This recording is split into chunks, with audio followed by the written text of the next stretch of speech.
ඉගෙන ගන්න නම් ඔයගොල්ලෝ මේ කැම්පස් වලට එන්නේ. ඔයගොල්ලෝ තනියෙන් එන්න. සුළුන් විතරක් එන්න. හරි.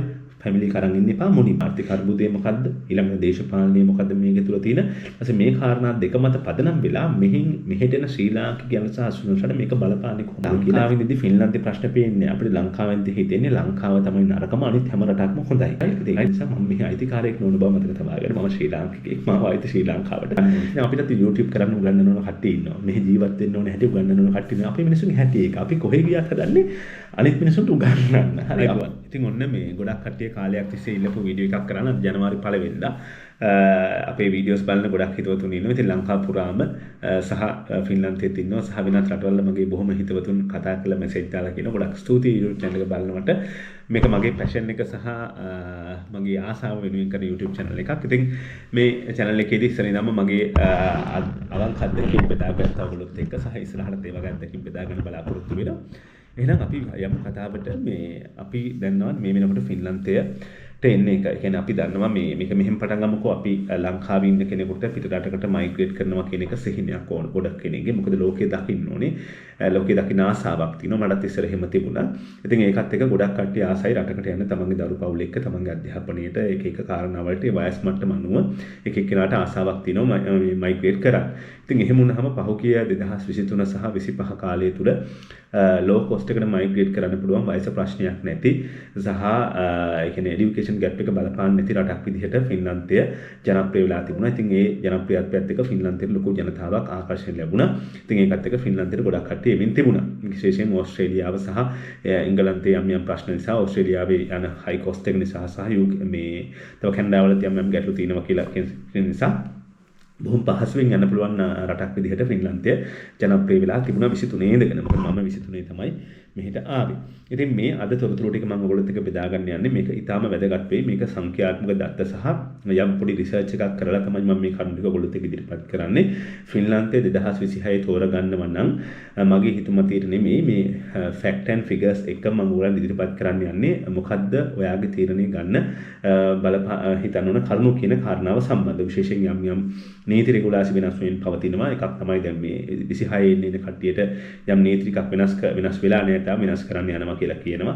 ඒ වගේම PR rules change වෙලා තියෙනවා. ඒ වගේ මෙන්න මේ කාරණා ටිකක් තියෙනවා. ඉතින් මෙන්න මේ කාරණා ටික ගැන පොඩි ගැඹුරු විග්‍රහයක් කරන්න තමයි මම උත්සාහ කරන්නේ.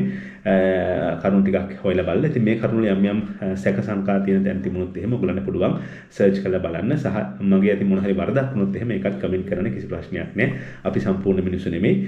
ඉතින් ඒක නිසා අපි බලමු මම විස්තර ටික පොඩ්ඩක් පැහැදිලි කරන්න.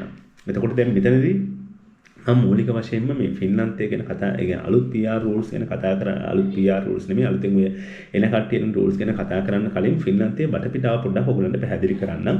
මොකද මට ෆින්ලන්තයේ වටපිටාව ගැන කිසිම අවබෝධයක් තිබිච්ච මිනිසෙක් නෙමෙයි. හරි.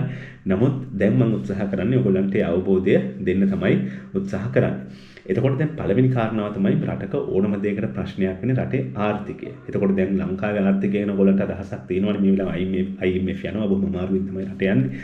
එහෙම අදහසක් තියෙනවනේ.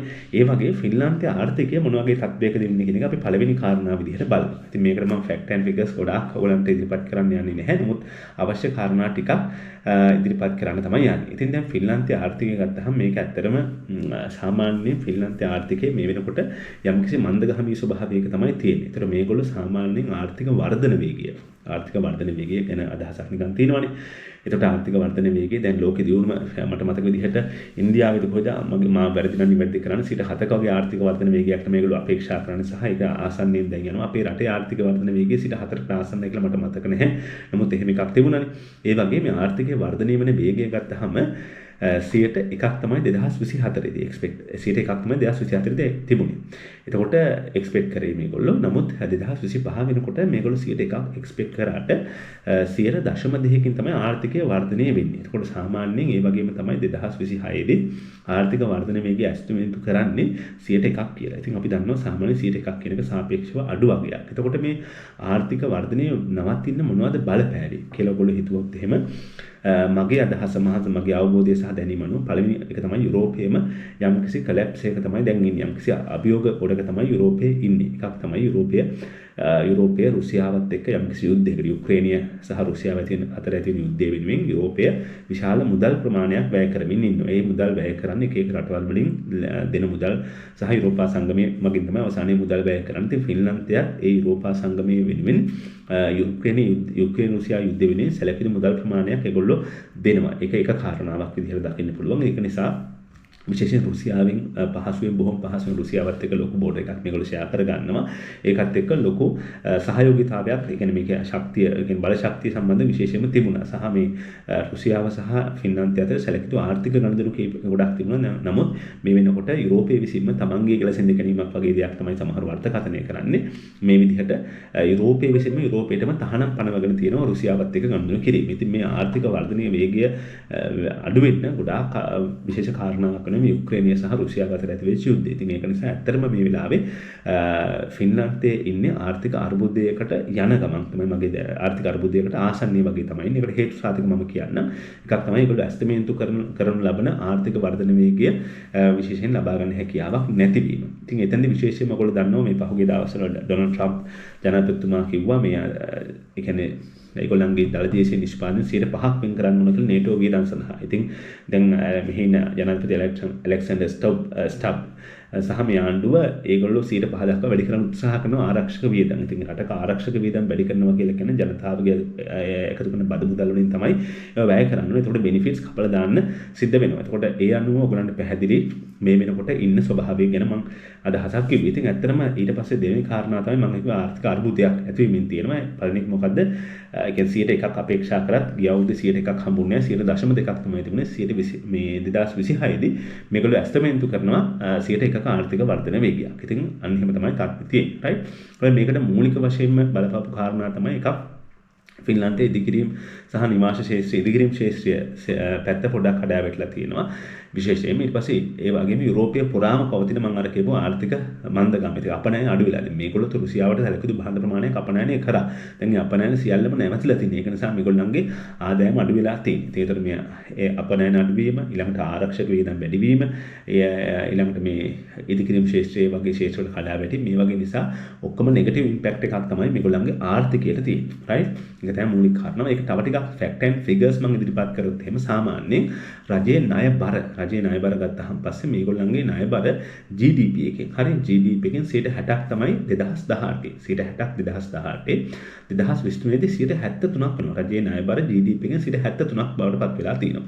2024 මේක 82ක් බවට පත් වුණා. 2025 මේක 90ක් බවට පත් වෙලා තියෙනවා. ඒතර මේ වෙනකොට රජයේ ණය බර total GDP එකෙන් 90ක් වෙලා තියෙනවා. ඒතර බිලියන 170කට 200 අතර ප්‍රමාණයක් තමයි මේ ණය බර තියෙන්නේ.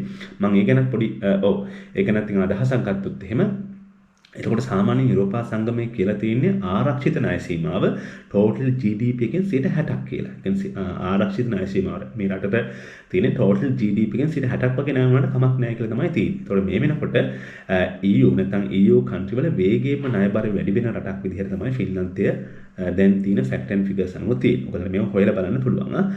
ඉතින් ඒ අනුව සාමාන්‍ය රජයේ මුළු ණය ප්‍රමාණය මේ වෙනකොට ඩොලර් යුරෝ බිලියන 190ත් 200ත් අතර වෙනවා. right?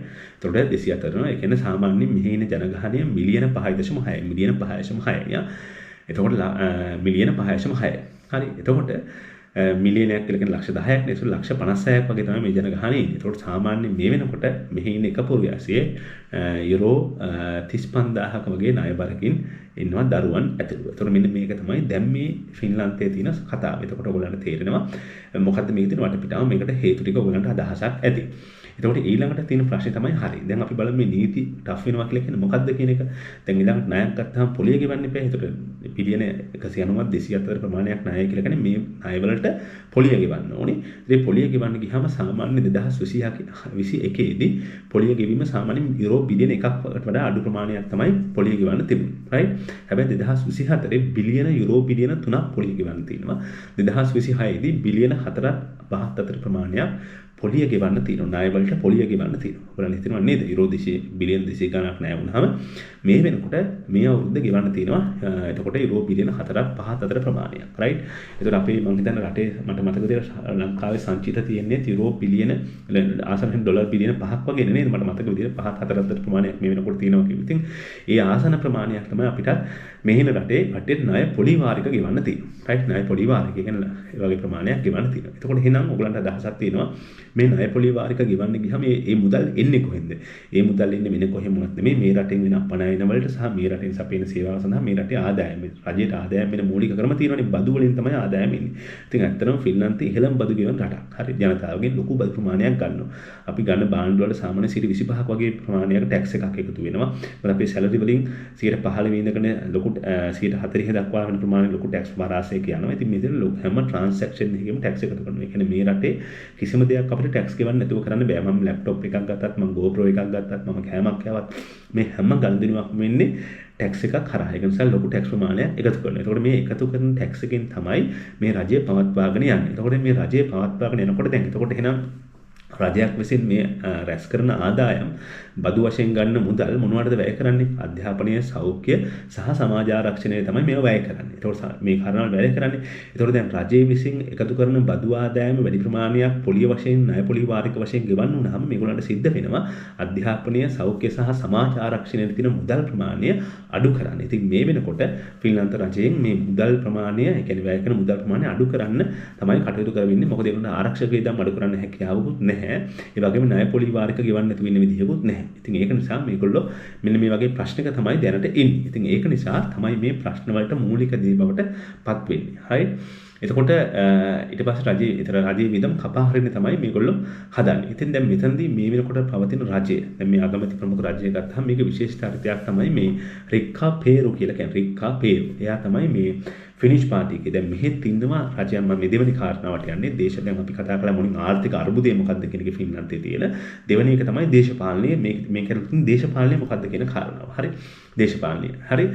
මේ දේශපාලනය ගත්තාම දැන් මේ වෙලාවේ රික්කා පේරු කියන මහත්මිය තමයි මේ මුදල් අමාත්‍යවරිය විදිහට ඉන්නේ. එයා තමයි මේ ෆිනිෂ් පාර්ටි පෙරොස් සෝමලයිසෙට් කියන මේ දේශපාලන පක්ෂය තමයි මේ රට පාලනය කරන්නේ මූලිකත්වය අරගෙන ඉවරලා.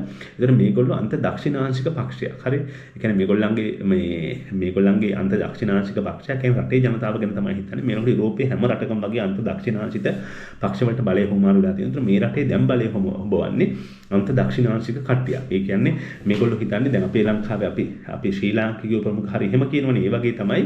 එහෙම ශ්‍රී ලාංකික නෙමෙයි නිකන් ජාතියක් ප්‍රමුඛ කරන් අපි සමහරට කතා කරනවනේ ජාතිවාදී වගේ. ඒ වගේ තමයි මෙහි ෆිනිෂ් කට්ටියට ප්‍රමුඛ ස්ථාන දෙන විදිහට තමයි මේගොල්ලෝ වැඩ කරන්න යන්නේ. රයිට්. ඒතර ඒක රයිට් වේ නැත්නම් රයිට් වින්ග්ස් නැත්නම් මේක මේ දක්ෂිණාංශික පක්ෂයක් විදිහට ඒ වගේම නැෂනලිස්ට් කියලා කියන්න පුළුවන්. මේගොල්ලෝ ෆින්ලන්ඩ් ෆස්ට් කියන ප්‍රතිපත්තිය තමයි ඉන්නේ. එතකොට රජය දැන් මෙන්න මේ දේශපාලන කතාවක් මෙතන තියෙනවනේ. රයිට්. එතකොට ඒගොල්ලෝ දක්ෂිණාංශික පක්ෂයක්. එතකොට දැන් ඒගොල්ලෝ මොකද්ද කරන්නේ? දැන් මේකේ තියෙනවා මෙන්න මෙහෙම දෙයක්. මේකේ යම්කිසි දේශපාලනයක් තියෙනවා. දේශපාලනයක් කියලා කියන්නේ මේ වෙනකොට රජයේ යම්කිසි අර්බුදයක ඉන්න මේ දේවල් කළමනාකරණය කිරීම සම්බන්ධ එකක්. මේ රුසියාවත් එක්ක ඇති වෙච්ච ප්‍රශ්නේ මේවත් එක්ක යම්කිසි අර්බුදයක ඉන්නවා. එතකොට මේගොල්ලන්ට අවශ්‍ය කරනවා ෆින්ලන්ත ජනතාව. දැන් මේගොල්ලෝ එකක් තමයි මේ ෆිනිෂ් ජාතික ඉන්නෝනේ. ෆිනිෂ් ජාතික යන තියෙන බෙනිෆිට්ස් හරි ඉතින් පහසුකම් හරි යම් දේවල් කපමින් යනවා. එතකොට ඒ ජනතාවගෙන් ලොකු විරෝධයක් එනවා. ඒ විරෝධයත් එක්ක මේ විරෝධය මැඩ පවත්වන්නේ මේගොල්ලන්ට ක්‍රමවේදයක් තමයි මේ මෙහෙදෙන ඉමිග්‍රන්ට්ස්ලටත් මේ යම් නීති වැඩිපුර ක්‍රියාත්මක කරන බව පෙන්වන්නත් මේගොල්ලෝ උත්සාහ කරනවා සහ ඒක හරහා මුදල් අඩු කරගන්නත් මේගොල්ලෝ උත්සාහ කරනවා. ඒ කියන්නේ විවාදයක් නෑ. එතකොට දැන් මම මේ ළඟදී රික්කා පේරුගේ Facebook page එකට ගිහිල්ලා එයා මේ ළඟදී අර අලුත් කට්ටියට දාලා නීති ගැන සඳහන් කරලා තියෙද්දි මම ඒක පොඩ්ඩක් කිව්වා. මේක ටිකක් අර මේ අර නිකන් ලංකාව කියන බයෝ චූන් කරනවා කියලා අන්න ඒ වගේ එකක් තමයි මම ඒකේ දැක්කේ. ඊට පස්සේ මම ඒ කමෙන්ට්ස් හැම එකක්ම ගිහිල්ලා ඉංග්‍රීසි වලට ට්‍රාන්ස්ලේට් කරලා කිව්වා. ඉතින් ගොඩක් කට්ටිය යාට හොඳ කියලා තිබුණා ඉමිග්‍රන්ට්ස් තමයි මේක කන්නේ.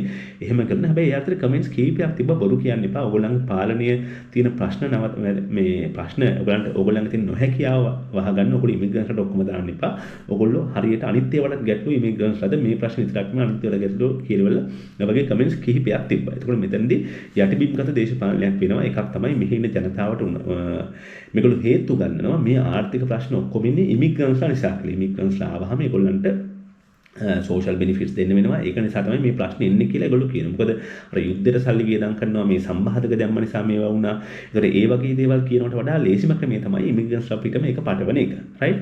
ඒක නිසා තමයි මෙන්න මේ වගේ ක්‍රියාමාර්ග ටිකක් ගන්නවා. ඒකේ වරදක් අපිට කියන්නේ මොකද ඒගොල්ලන්ගේ රට ඒගොල්ලෝ පාලනය කරන ක්‍රමය වෙනස් වෙන්න පුළුවන්. රයිට්? හැබැයි ඉතින් ෆින්ලාන්ත ජාතිකයෝ සමහර කට්ටිය මේක දන්නවා. රයිට්?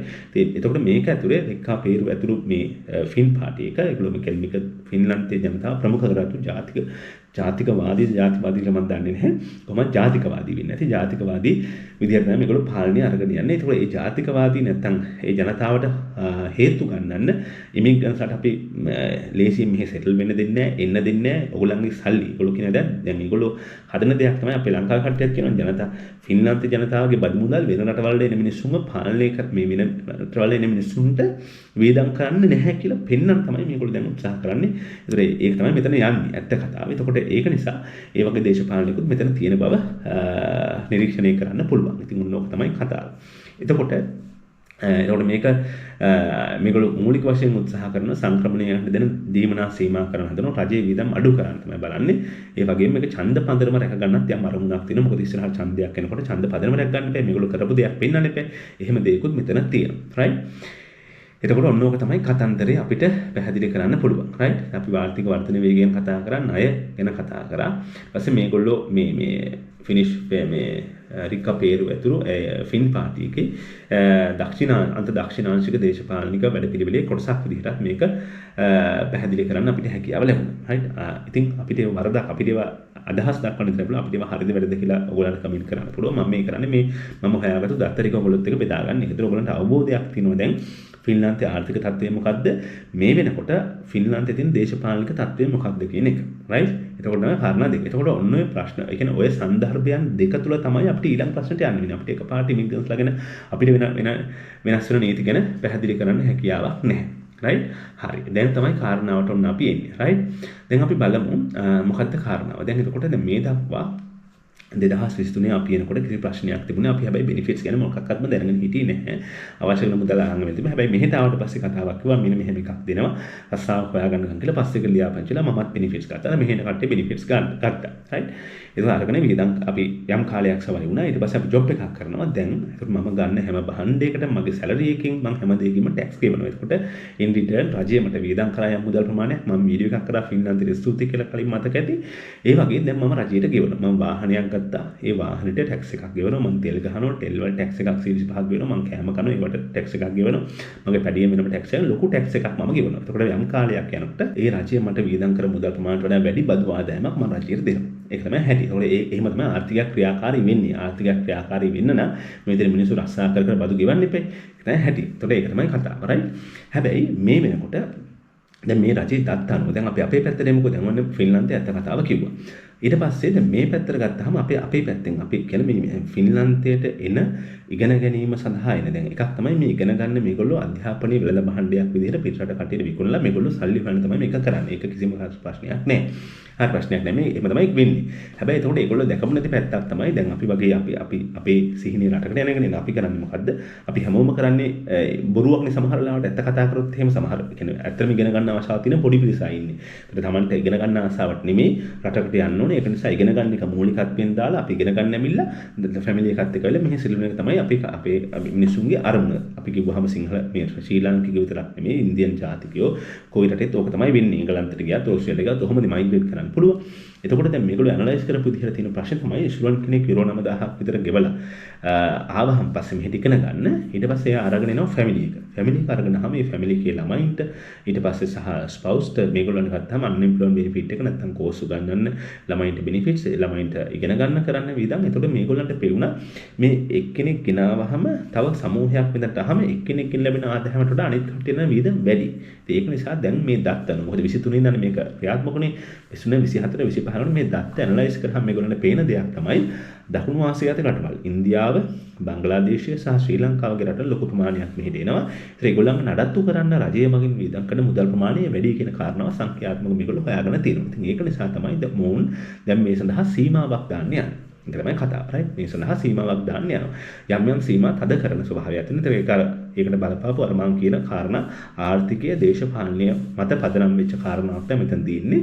ඇවිල්ලා මේ වෙනකොට මෙන්න මේ අලුතෙන් එන කට්ටිය 2026 ඉඳන් යම්කිසි නීති ප්‍රමාණයක් මේගොල්ලෝ සංශෝධනය කරමින් යනවා. ඕක තමයි පසුබිම. ඒකට ඒගොල්ලෝ බලන්නේ මේකේ සංඛ්‍යාත්මක මොකක්ද තියෙන ප්‍රශ්නේ ඒ වියදම් අඩු කරගන්න තමයි මේගොල්ලෝ උත්සාහ කරන්නේ. ඒත් වියදම් අඩු කරන්න මේගොල්ලන්ට කරන්න තියෙන ක්‍රම එකයි. දෙකක් කරන්න පුළුවන්. එකක් තමයි ශ්‍රී ලංකා, බංග්ලාදේශ වගේ රටවල් වලින් ඉන්දියානු වගේ මෙහෙට ගන්න නැතුව වෙන රටවල් වලින් විතරක් ගන්න කියලා කියන්න පුළුවන්. නමුත් ඒක කරොත් ඒක වැරදි වැඩක් වගේ ලෝකේ දකින්නවනේ. ඒක නිකන් ප්‍රජාතන්ත්‍රවාදී නෑ, නිකන් ලස්සන නෑ වගේ. ඒක නිසා ඒගොල්ලෝ කරන දේ තමයි ඒගොල්ලෝ යෝජනා කරන දේ. දැන් යෝජනා කරලා තියෙන දේ තමයි තාම නීතියක් විදිහට සම්මත වෙලා නෑ. මම මේ වීඩියෝ එක කරන අවස්ථාවේදී ඒතර ඒගොල්ලෝ කරන්න තමයි හරි. ඉගෙන ගන්න නම් ඔයගොල්ලෝ මේ කැම්පස් වලට එන්නේ. ඔයගොල්ලෝ තනියෙන් ඉන්න. සුරුන් විතරක් එන්නේ. හරි. ෆැමිලි කරන් ඉන්න එපා මුලින්ම. හැබැයි ඒ සුරුන් ඇවිල්ලා යම්කිසි කාලයක් අවුරුද්දක් වගේ ගියාට පස්සේ යාගේ ජොබ් එකක් හොයාගන්න ස්වභාවය, එතකොට යාගේ භාෂා හැකියාව, මේ සමාජෙට ඉන්ටිග්‍රේට් වෙන විදිය අනුව අන්න ෆැමිලි එක ගෙන්න ගන්න පුළුවන් කියන තර්කය තමයි ඒගොල්ලෝ දැන් එන්න හදන්නේ. ඉතින් එතකොට ඒගොල්ලන් රජයේ වශයෙන් වාසිය. මොකද අවුරුද්දක් යනකම් සුරුන් ජොබ් එකක් සුරුන් විතරක් අහම යාට බෙනිෆිට්ස් මොකුත් allowed වෙන්නේ නැහැ. යා ගෙදර ගෙවල් වල කුලී ගෙවන්න ඕනේ, යුනිවර්සිටි ෆී එක ගෙවන්න ඕනේ, කැම්බීම ගෙවන්න රජයට මෙහෙ ලාභයි. හැබැයි අපි පෞල් පිටින් ආවහම මේක රජයට පාඩුයි. මුල් ටිකේ හරි මුල් ටිකේ පාඩුයි. ඊට පස්සේ ඉතින් රජයට මේක ආර්ථිකයට 10ක් වෙන කොටසක් වෙන්න බවට පත් වෙන්න පුළුවන්. ඉතින් ඒක නිසා මේගොල්ලෝ මෙන්න මේක තමයි කරන්න හදන්නේ. ඒක නිසා 2029 ඉඳන් මේගොල්ලෝ කරන්නේ පළවෙනි 26 ඉඳගෙන කරහඳන්නේ පළවෙනිම සුරන් තමයි දැන් ගිය අවුරුද්දේ දුන්නේ. එහෙමයි සුරන්ට මුලින් මෙහෙට එන්න වීසා එක දෙනවා. ඒකට ප්‍රමුඛතාවය දෙනවා කියන එක තමයි ඒගොල්ලෝ කියන්නේ. ඊට පස්සේ ෆැමිලි වීසා එක ප්‍රමාද කරන්න තමයි මේගොල්ලෝ බලන්නේ. කියන්නේ අවුරුද්දක් යනකම් හෝ එක තාම හරියටම නෑ ෆැමිලි වීසා එක ප්‍රමාද. එතකොට එකපාර ලබන අවුරුද්දේ ඇප්ලයි කරනකොට එකපාර ඉන්න හැකියාවක් නෑ. හස්බන්ඩ් හරි වයිෆ් හරි කෙනෙක් ස්ටුඩන්ට් ඇවිල්ලා ටික කාලයක් ගියාට අවුරුද්දක් වෙන්න පුළුවන්, ඊට වැඩි වෙන්නත් පුළුවන්, අඩු වෙන්නත් පුළුවන් සමහර විට. ගියාට පස්සේ තමයි මෙයාව ගෙන්න ගන්න පුළුවන්. සහ ඊට පස්සේ පෙන්නන්න ඕන මුදල් ප්‍රමාණයක් මේගොල්ලෝ වැඩි කරන්න යනවා. එතකොට මෙන්න මේ කියන ක්‍රියාවලිය හරහා මේගොල්ලෝ උත්සාහ කරන්නේ අර මම කියපු විදිහට මෙහෙට ෆැමිලි පිටින් ආවහම රජේ දන්න වියදම අඩු කර ගැනීම සඳහා. ඔක නෑ ඒගොල්ලන්ගේ ප්‍රතිපත්තිය. රයිට්? ඒක සාමාන්‍ය ඒගොල්ලන් නිකන් අදහසක් වශයෙන් කිව්වොත් එහෙම සුරන් දල වශයෙන් මුදල් ෂෝමනි පෙන්වන්න ඕනකට සුරන් කෙනෙක් යුරෝ 800ක් පෙන්වන්න ඕනේ. ඊට පස්සේ ස්පවුස් යුරෝ 700ක් පෙන්වන්න ඕනේ. චයිල්ඩ් කෙනෙකුට යුරෝ 500ක් පෙන්වන්න ඕනේ. ඒකට දරුවයි හස්බන්ඩ්ුයි එක මේ සුරන්ටි තුන් දෙනාම ගත්තොත් එහෙම සාමාන්‍ය යුරෝ 2000ක් වගේ ප්‍රමාණයක් පෙන්වන්න ඕනේ. ඒතකොට අවුරුද්දටම යුරෝ 24000ක් වගේ පෙන්වන්න ඕනේ. ඒතකොට තව යුරෝ 6000ක් විතර වෙනවා තමයි දෙන්නේ කියලා. ඒතර 20 යුරෝ 30000ක් වගේ වෙනවා. යුරෝ 30000ක් වගේ පෙන්වන්න මම වගේ ෆැමිලි එකක් නම් හස්බන්ඩ් ඇන්ඩ් වයිෆ් බබා දෙන කෙනා යුරෝ 30000ක් පෙන්වන්න. ඒතකොට ලක්ෂ 90ක් කෝටියක් වගේ ප්‍රමාණයක් පෙන්වන්න වෙනවා. ඒතකොට කෝටියක් වගේ ප්‍රමාණයක් ෂෝමනි පෙන්වන්න. ඒතර ෂෝමනි පෙන්වන්නෙත් මේගොල්ලෝ හරියටම බලාවි මේක ඇත්තද කියන එක. සමහර විට මෙහි ඇවිල්ලා ඔයගොල්ලෝ බෙනිෆිට්ස් ඉල්ලුවොත් එහෙම හවුසින් බෙනිෆිට්ස් ඒගොල්ලෝ හයි ඔයා රටෙන් පෙන්නපු සල්ලි කෝ ඒකෙන් ගෙවන්න කියලා වගේ එකක් කියන්න පුළුවන්. ඒක කොහොම වේද අපිට දහසක් නෑ. අන්න ඒ වගේ ස්වභාවයක් තමයි දැනට මේගොල්ලන්ගේ තියෙන්නේ. රයිට්? ඉතින් ඕක තමයි මූලික කාරණාව. එතකොට ඒගොල්ලෝ මූලික වශයෙන් මුලින්ම ඒ කියන්නේ ලොකු මුදල් ඒ කියන්නේ මුලින්ම ස්ටුඩන්ට් විතරයි එන්න සලස්වන්න දැස්ති කරලා ඊට පස්සේ පවුල කට්ටියට වීසා ප්‍රමාද කරන්න පුළුවන්. ඊළඟට අනිත් එක තමයි මේ පවුලේ අය ගෙන්වා ගැනීමට පෙර වසර ඒ කියන්නේ සාමාන්‍ය වසරක්වත් ඉන්න ඕන කියලා නීතියක් දාන්න පුළුවන්. වසරක්වත් ඉන්න ඕන කියලා කියන්න පුළුවන්. නීතියක් ගෙන්නන්න ඉඩ තියෙනවා. යෝජනා කරලා තියෙනවා. හරි. මේ තාම සම්මත වෙලා නැහැ. මේක සම්මත වෙලා නැහැ. නමුත් ඉස්සරහට සම්මත වෙන්න පුළුවන්. එතන අවුරුද්දක් ගිහිල්ලා තමයි ගෙන්න ගන්න වෙන්නේ කියලා වෙන්න පුළුවන්. මොකද අවුරුද්දක් කරනකොට මෙහෙට ඉන්ටිග්‍රේට්ලා මෙහෙන් ජොබ් එකක් හොයාගෙන කට්ටිය ගෙන්න ගත්තොත් අවුලක් නැහැ කියන මතයට ඒ විදිහට දන්නේ නැහැ. රයිට්? හරි. ඉතින් ඔන්න ඕක තමයි මේ වෙනකොට ෆින්ලාන්තයේ තියෙන තත්ත්වය. පැහැදිලි. ඉතින් මම හිතනවා ඔයගලන්ට මේක තුල තියෙන ආර්ථික අර්බුදය මොකද්ද? ඊළඟ දේශපාලනය මොකද්ද මේක තුල තියෙන? ඊපස්සේ මේ කාරණා දෙක මත පදනම් වෙලා මෙහෙට එන ශ්‍රී ලාංකිකයන් සහ සුනසට මේක බලපාන්නේ කොහොමද කියන කාරණාව තමයි මම මේ විග්‍රහ කරේ. ඉතින් ඒක නිසා මම හිතනවා ඔබට අවබෝධයක් ලැබෙන්න ඇති කියලා. ඉතින් මේකෙන් අදහස් වෙන්නේ කිසිසේත්ම ෆින්ලාන්තයේ දුප්පත් රටක් කෙනෙක් අදහස් වෙන්නේ නැහැ. දැන් අපි උනත් ජීවත් වෙන්න ගියාම එහෙම එකක් නෑ. ඒක වැරදියට වඩා ගන්න එපා. මෙහි මුදල් හිඟයක් තමයි තියෙන්නේ. ඒ කියන්නේ මේක අවසානයේදී මුදල් හිඟයක් තියෙනවා. මොකද එකක් අපනයන ප්‍රශ්න නිසා සහ රුසියාවත් එක්ක තියෙන ප්‍රශ්නය ඊළඟට ආරක්ෂක වේදම් වැඩි වීම නිසා ප්‍රශ්නයක් තියෙනවා. ඊළඟට ජාතිකවාදී දේශපාලන රැල්ලක්. ඒ කියන්නේ තම ෆින් ඒ කියන්නේ මොකද රේසිසම් වගේ ජාතිකවාදී දේශපාලන රැල්ලක් ඇති වෙලා තිනවා. ඒක ඕනම රටක ඇති වෙන්න පුළුවන්. විශේෂයෙන් යුරෝපයේ දැන් ඇමරිකාවේ යුරෝපයේ මේ හැම රටකම තමන්ගේ රටේ මිනිස්සුන්ට මූලිකත්වය දෙන්න ඕන කියන දේශපාලන රැල්ලක් ඇති වෙමින් යනවා. ඉතින් ඒක නිසා අනිවාර්යයෙන්ම ඒක බලපාන්න පුළුවන්. ඉතින් ඒක නිසා ඔබ ශිෂ්‍යයෙක් විදිහට එනවා නම් පළවෙනි එක තමයි වෙන්නේ පළවෙනිම ෆින්ලාන්තෙට එන්න වෙනවා. ඊට පස්සේ part time job එකක් හොයාගන්න වෙනවා. ඊට පස්සේ ස්ථිර ආදායමක් පෙන්වන්න වෙනවා. ඊට පස්සේ තමයි පවුලේ කට්ටිය ගෙන්න ගන්න පුළුවන් වෙන්නේ. right ඉතින් මම හිතනවා ඔයගොල්ලන්ට මේ ගැන අවබෝධයක් ලැබෙන්න ඇති right හැබැයි මම කිව්වා දැන් මෙහෙ ජීවත් වෙන්න ගියාම එහෙම කියන්නේ මම කියන්නේ අර ආර්ථික අර්බුදයක් කියලා අපිට තේරෙන්නේ නැහැ නමුත් එහෙම එකක් ඇතිවෙමින් පවතින ඒ අර්බුදය යම් යම් තැන්වලින් පේන්න ගන්නවා right ඉතින් මම වැඩ කරන යුනියන් මම මෙහි ජොබ් එක කරන කීත අපි සැලරි දෙන්න වැඩි කරා අවුරුදු අපි මගේ සැලරි වැඩි කරා 7.5කින් අවුරුදු 3ක් යනකම් අවුරුදු 2.5 ගන්න මෙහි යුනියන් සටහන් කරනවා ඉතින් මෙහි යම් ප්‍රශ්න ඇති වෙන මේක ලොකු ජනතාවක් ඉන්නවනේ මේ රටේ යන සිද්ධි සමූහයක්. ඉතින් අර මං කිව්වේ හැමදෙම ලංකාවේදී ෆින්ලන්තේ ප්‍රශ්න පේන්නේ අපිට ලංකාවෙන්දී හිතෙන්නේ ලංකාව තමයි නරකම අනිත් හැම රටක්ම හොඳයි කියලා. right ඒක තමයි හැටි. හැබැයි මේ රටවල වලට අහම තමයි මේ රටවල තියෙන ප්‍රශ්න අපිට තියෙන්නේ. හැබැයි ලංකාවේ තියෙන ප්‍රශ්න වලට මේ රටේ ප්‍රශ්න වෙනස්. දැන් මගේ මෙහි ඉන්න කෙනෙකුට ජොබ් එකක් කරනවා නම් සැලරි එක අරගෙන කාලා බිල බොහොම නිදහස ජීවත් වෙන්න අවකාශ තියෙනවා. ඒ කියන්නේ කිසිම වරදක් නැහැ. ෆින්ලන්තේ හොඳ රටක්. හැබැයි මේ පහුගිය අවුරුදු 4 ඇතුළත යුක්‍රේන යුද්ධයත් එක්ක ඇති අර්බුදවල යුරෝපයේ සමස්තයක් වශයෙන්ම යම් ආර්ථික අර්බුදයකට යමින් තමයි තියෙන්නේ. right ඉතින් ඒක තමයි කතාව. නැත්නම් ඒක නිසා මම හිතනවා ඔයගොල්ලන්ට මෙන්න මේ කාරණා ටික ඇනලයිස් කරලා තමන්ගේ 2026 දී දැන් කවුරු හරි කෙනෙක් ඉන්නවනම් 2026 ෆින්ලන්ඩ් එන්න ඉන්නවනම් යාට තීරණයක් ගන්න මේ කාරණා ටික ප්‍රමාණවත් වෙනවා. right ඉතින් ඒක ඉතාම වැදගත්. අනිත් එක වැදගත්ම කාරණාවක් කියන්න ඕනේ මේක ටිකක් කන්ට්‍රොවර්ෂල් කතාවක් මම මේ කියන්නේ. අපි ඔයගොල්ලෝ දන්නවද මේ කියන්නේ මේකේ දැන් අර මෙහෙම ඉන්නවනේ. දැන් අපි අර පරණ ඉස්කෝලේ මතද ඉස්කෝලේක අවුරුදු 5කට වඩා ටීචර් කෙනෙක් ඉන්නවා. අවුරුදු 5ක් 10ක් හිටියොත් එහේ මේ ටීචර් එකේ අයිතිකාරයෙක් බවට පත් වෙනවා. ඊළඟ ඔෆිස් එකක කවුරු හරි කාලයක් හිටියන් පස්සේ එයා ඒකේ අයිතිකාරයෙක් බවට පත් වෙනවා. ඉතින් ඒ වගේම තමයි මේ වෙනකොට ලංකාවෙන් ආපු ෆින්ලන්තයේ ඉන්න සහෝදර කට්ටිය ශ්‍රී ලංකේ ජනතාව ඉන්නවා. ඒගොල්ලෝ ෆින්ලන්තයේ අයිතිකාරයෙක් බවට පත් වෙලා තියෙනවා. ඒගොල්ලෝ තමයි තීරණය කරන්නේ කවුද ඉන්න ඕනේ, කවුද YouTube කරන්න ඕනේ, කවුද ඒජන්සි කරන්න ඕනේ. එහෙම එක කට්ටිය තීරණය කරනවා. ඉතින් ඒක නිසා ඒගොල්ලොන්ට විවිධ වැඩ තියෙනවා. ඒගොල්ලෝ ගෲප් වල සාකච්ඡා කරනවා, එන්න ඕනේ විදි කියනවා, එන්න එපා කියලා කියනවා. එක තියෙනවා. ඒකට එක වෙනස් විදිහක් තියෙනවා. ඒකට අපි ඉන්ටර්ෆියරන්ස් කරන එක එක්කෙනාගේ ආසාව කිසි ගැටලුවක් නැහැ. ඉතින් මම ෆින්ලන්තයට ඇවිල්ලා තියෙන්නේ ෆින්ලන්තේ කිසිසේත්ම මගේ අයිතිකාර රටක් නෙමෙයි. මම මෙහෙ අයිති කරගෙන නැහැ. මම ජීවිතේ සංචාරකයෙක් විදිහට මේ ජීවිතේත් බොහොම කෙටි දෙයක් නේ. බොහොම කෙටි කාලයකට අපි ඉන්නේ ඇවිල්ලා දැන් ඇවිල්ලා අවුරුදු 39ක් වෙනවා. තව කොච්චර කාලයක් මම ජීවත් වෙයිද කියලා දන්නේ නැහැ. හැබැයි මම මෙහෙදි ගේන් කරනවා මොනවද ඒවට කියන්නේ අත්දැකීම් ටිකක් එක්ස්පීරියන්ස් ටිකක් ගේන් කරනවා. ඔයගොල්ලන්ට එන්න ඕන කට්ටියට මඟ පෙන්වීම තියෙන පාර විවෘත කරන මේ තියෙන අත්දැකීම් ගැන ෂෙයා කරගන්නවා. මම තව අවුරුදු 2030 වෙනකන් දැන්ට මේ මගේ මම මේ රටේ 2030 වෙනකම් මට ඉන්න පුළුවන් හැකියාව දැනටත් තියෙනවා. 2030 වෙනකම් නීත්‍යානුකූලව රැඳී ඉන්න පුළුවන් හැකියාව මට තියෙනවා. ඒක නිසා මට මේකේ අයිතියක් නැහැ. ඒකට මම 2030 දී අවුරුදු 6ක් වෙනවා ඇවිල්ලා. 6ක් 7ක් වෙනවා. ඇවිල්ලා එතකොට PR එක ඇප්ලයි කරන්නත් පුළුවන්. හැබැයි මම මෙහි නවතින්න කියලා කියන්නේ මෙහි අයිතිකාරයෙකුත් නෙමෙයි. මේ මම ආවේ සංචාරය කරන්න. සංචාරය කියන්නේ ලෝකෙ දකින්න. දැන් මට ආසාවක් තියෙනවා රටවල් වලට යන්න. ඊට පස්සේ ආපහු ලංකාවට ගිහිල්ලා ටික කාලයක් ඉන්න ජීවිතේ කොහොම වෙයිද දන්නේ. ඒක නිසා මම මෙහි අයිතිකාරයෙක් නෙමෙයි. දැන් ෆින්ලන්තේ ඉන්න ඇවිල්ලා අයිතිකාර කට්ටිය ඒගොල්ලන්ගේ කමෙන්ට්ස් උත් ඔයගොල්ලන්ට බලන්න වෙනවා. හැබැයි අපිට මට පුද්ගලක කිසිම කෙනෙක්ගෙන් බලපෑමක් නැහැ. ඒ කිසිම කෙනෙක්ගෙන් කැම බීම කන්නේ නැහැ මං. ඒ කිසිම කෙනෙක් මතන දාපවතිනේ මම මගේ ජීවිතයේ පුද්ගලිකව ස්වාධීනව තමයි ගත කරගෙන යන්නේ. ඉතින් ඔබට මේ රටකට ආවිල්ලා තමන්ට සැලසුමක් හදාගෙන, කියන්නේ තමන්ට ආර්ථික වශයෙන් සැලසුමක් තියෙනවා නම් මොකද්ද කරන්නේ, මොකද්ද වෙන්නේ කියලා කාගෙන්වත් උදව් අවශ්‍ය නැහැ. තමන්ට උනන්දු වෙලා අත්දැකීමක් ගන්න ඕන නම් කරගන්න පුළුවන්. ඒක ඔබේ කැමැත්ත. ඒකට කිසිම පෙළඹවීමක් නෙමෙයි මම මේ කරන්නේ. මම මේ කරන්නේ මගේ අත්දැකීම් ටික ෂෙයා කර ගැනීම. right? ඒක නිසා මම මෙහි අයිතිකාරයෙක් නොවන බව මතක තබාගන්න. මම ශ්‍රී ලාංකිකයෙක්. මම ආයිත් ශ්‍රී ලංකාවට. ඉතින් මට එහෙම එකක් තමයි තියෙන්නේ. හරි. ඒකත් මම කිව්වේ අර ඔයගොල්ලෝ ඒ කියන්නේ නෙගටිව් කමෙන්ට්ස් අනම්මනම් තියෙනවනේ. සමහර කට්ටියට වෙලාවක් ඒ කියන්නේ නැහනේ. අඩුම ගානේ ෆිනිෂ් වචන ටිකක් තනියෙන් පාඩම් කරගන්න නැතුව Facebook වල කමෙන්ට් දඩා කරන්න ඕනේ. ඉතින් අපිටත් YouTube කරන්න උගන්වන්න ඕන කට්ටිය ඉන්නවා. මෙහි ජීවත් වෙන්න ඕනේ හැටි උගන්වන්න ඕන කට්ටිය ඉන්නවා. අපි මිනිස්සුන්ගේ හැටි ඒක. අපි කොහෙ ගියත් හදන්නේ අනිත් මිනිස්සුන්ට උගන්වන්න. හරි අපි හැදෙන්න හදන්නේ. ඉතින් මම උත්සාහ කරන්නේ හැමතිස්සෙම මම දැන් හොයන්නේ මන් තුල තියෙන අඩුපාඩු මොනවද මට තව මගේ පැත්තෙන් හදාගන්න පුළුවන් මොනවද කියන එක. ඒක නිසා ඒ දේවල් ඔයගොල්ලන්ට බැලන්ස් කරගන්න පුළුවන්. මොකද ඔයගොල්ලන් දැන ගැනීම සඳහා තමයි මම ඒවා ප්‍රකාශ කරේ. ඉතින් හොඳ සැලසුමක් හදාගන්න මෙහෙ ඉන්නව නම් පළවෙනි එක ඉගෙන ගන්න ආසාවක් තියෙනවා නම් ඉන්න සහ සල්ලි තියෙනවා නම් ඉන්න. ওই කාරණා දෙක තියෙනවා කායින්වත් මේ අහන්න දෙයක් නැහැ. ඉන්න පුළුවන් ජොබ්. මම කිව්වා ජොබ් හොයාගන්න අමාරුයි. ඒ සඳහා මූලික වෙන කාරණා තමයි පළවෙනි එක ලැන්ග්වේජ් එක. ඒක ෆිනිෂ් ලැන්ග්වේජ් එක ඉගෙන ගන්න ඕනේ. ඒකට මූලිකත්වය ගන්න ලංකාවේ ඉඳන් යම් රිසෝසස් හොයාගන්න. එක කෝසස් තියෙනවා. අපිත් ඔය studypack.lk ගේ පොඩි කෝස් එක කන්ටෙන්ට් එකක් හදලා තිනවා. ඊට පස්සේ මෙහෙ ඉන්නවා තව ෆිනිෂ් කට්ටිය ඉන්නවා. go to මම ෆිනිෂ් ටීචර් කෙනෙක් මේ මට යාගේ නම මම ඉන්නේ නැහැ එකපාරට. විරිප්පු කියලා ටීචර් කෙනෙක් ඉන්නවා. එයාගේ link එකක් මම දාන්නම්. එයාගේ course එක තියෙන euro 200 ගණන් 300 ගණන් තියෙන. ඒ වගේ course එකක් අරන් හරි ඉගෙන ගන්න. ඉගෙනගෙන ඉන්න. ඒකට අටකට මෙහෙට එනකොට භාෂාව ඉගෙනගෙන ඉන්න. සල්ලි තියනවා නම් එන්න ඉගෙන ගන්න ආස නම් එන්න. ඔන්න කාරණා තුන බලන්න. එතකොට ඔබට ඔබේ අනාගතය හදාගන්න පුළුවන්. මෙහෙ ඉන්න කායිමත් අවසර ගන්න ඕනේ නැහැ. right? එහෙම එකක් තියෙන පුළුවන්. ඉතින් අනිත් එක අපි හිතනවා මෙන්න මෙහෙම දෙයක් අපේ මිනිස්සු ගාව තියෙනවානේ. අපි යම් කිසි දෙයක් achieve කරාම අපි හිතනවා අපිට වඩා අනිත් මිනිස්සු ඒක achieve කරන්න ඕනේ නැහැ. ඒ කියන්නේ කවුරු හරි දිනුවට කමන්නේ මන් තරම් දිනන්න එපා. ඒක අර පහේ ශිෂ්‍යත්වයේ කියන ප්‍රශ්නයක්. ඒක අපි අම්මලා තාත්තා අපේ ඔළුවට දාපු දෙයක්.